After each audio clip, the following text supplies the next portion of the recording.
আসসালামু আলাইকুম রহমতুল্লাহ। প্রিয় দর্শক, কেমন আছেন? আশা করি ভালো আছেন। প্রিয় দর্শক, সেন্ট মার্টিন হোটেল, রেস্টুরেন্ট সহ দোকানপাট বন্ধ। চলুন বিস্তারিত জেনে নিই। সেন্ট মার্টিন পর্যটকদের পদচারণ না থাকায় হোটেল, রেস্টুরেন্ট সহ অধিকাংশ দোকান বন্ধ হয়েছে। এ কারণে প্রায় 70 থেকে 80% মানুষ কর্মহীন।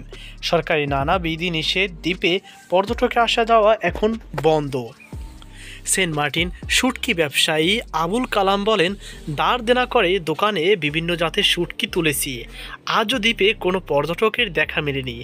সংসার চালাতে হিমশিম খাচ্ছি। কি করে দাঁড় দেনার এত টাকা পরিশোধ করব ভেবে পাচ্ছি না। দোকান আপাতত বন্ধ করে রেখেছি। এখন বেকার সময় কাটাচ্ছি। দ্বীপে পর্যটক না আসলে আমরা চলতে পারি না।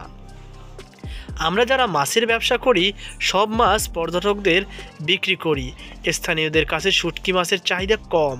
তারা নিজেরা বেশিরভাগ দরিদ্র। সেন্ট মার্টিনে ভ্যান চালক আহসান উল্লাহ বলেন, গত বছর পর্যটক মৌসুমে ভ্যান চালিয়ে মোটামুটি সংসার চালানোর মতো টাকা ইনকাম করেছিলাম। পরে সে টাকায় 6 থেকে 7 মাস সংসার চলেছে।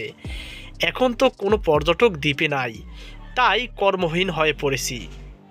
বড়শি নিয়ে ঘাটে মাছ ধরে কোনো রকম সংসারের খরচ ও ছেলেমেয়ের পড়াশোনার খরচের টাকা জোগাড় করার চেষ্টা করছি। সেন্ট মার্টিনে হোটেল মারমেইড রিসোর্টের পরিচালক মাহবুব আলম বলেন, হোটেলটা এখন বন্ধ। পর্যটক না আসলে হোটেলে থাকার মতো লোকজনও নাই। দ্বীপের আরও অনন্য হোটেলও বন্ধ রয়েছে। নিজের সংসার খরচ, হোটেল কর্মচারীর খরচ চালাতে হচ্ছে।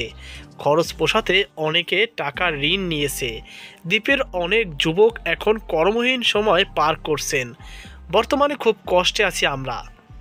এ বিষয়ে সেন্ট মার্টিন ইউনিয়নের চেয়ারম্যান মুজিবুর রহমান বলেন, সেন্ট মার্টিনের বাজার সহ প্রতি সাগরের চারপাশের 20 পয়েন্টে আগে পর্যটক সহ স্থানীয় বিভিন্ন পেশাজীবী মানুষের ভরপুর ছিল। এখন এক ধরনের শুনশান নীরবতা। দ্বীপে পর্যটকেরা না থাকায় হোটেল, রেস্তোরাঁ সহ অধিকাংশ দোকানপাট বন্ধ। ফলে বেকার সময় পার করছেন কর্মজীবী মানুষরাও। দ্বীপে যেসব মুদি, শুটকি ও তরি তরকারি দোকান রয়েছে সেখানে তেমন বেচাকেনা নেই। ভ্যান, বাইসাইকেল ও মোটর সাইকেল চালকরা একদম কর্মহীন। অনেক মধ্যবিত্ত পরিবার রয়েছে যারা কোনোদিন সাগরের মাছ ধরতে যায়নি। তাদের সংসারের অভাবের কারণে সাগরে মাছ ধরেছেন, ঘাটে গিয়ে বড়শি ফেলছেন। অনেক পরিবার ছেলেমেয়ের পড়াশোনা খরচ জোগাতে হিমশিম খেতে হচ্ছে। লজ্জায় তারা নিজের ঘরের অভাবের কথা প্রকাশ করতে পারছে না। সাগরের মাছ ধরেও জেলেরা ও মাছ ব্যবসায়ীরা আশানুরূপ দাম পাচ্ছেন না। তিনি আরও বলেন, সেন্ট মার্টিন দ্বীপে এবছর পর্যটক আসতে নানান সরকারি বিধিনিষেধ। পর্যটন মৌসুমের 2 মাস পেরিয়ে গেছে, এখনও দ্বীপে পর্যটক আসার কোনো আশার আলো দেখা যাচ্ছে না। অপরদিকে জানা গেছে, পর্যটন মৌসুম শুরু হলে সেন্ট মার্টিন দ্বীপে পর্যটক ভ্রমণের নানান বিধিনিষেধ সহ মিয়ানমার রাখাইন সীমান্তে অভ্যন্তরীণ সংঘাতের কারণে পর্যটকবাহী জাহাজ চলাচল করছে না।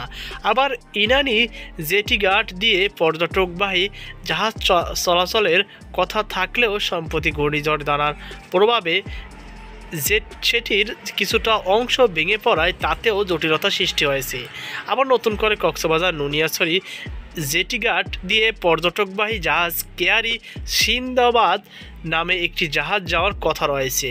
সেন্ট মার্টিন জাহাজ চলাচলের বিষয়ে কক্সবাজার অতিরিক্ত জেলা ম্যাজিস্ট্রেট নিজামুদ্দিন আহমেদ বলেন, কক্সবাজার সেন্ট মার্টিন নৌ রুটে পর্যটকবাহী কেয়ারি সিন্দাবাদ নামে একটি জাহাজকে চলাচলের অনুমতি দিয়েছি।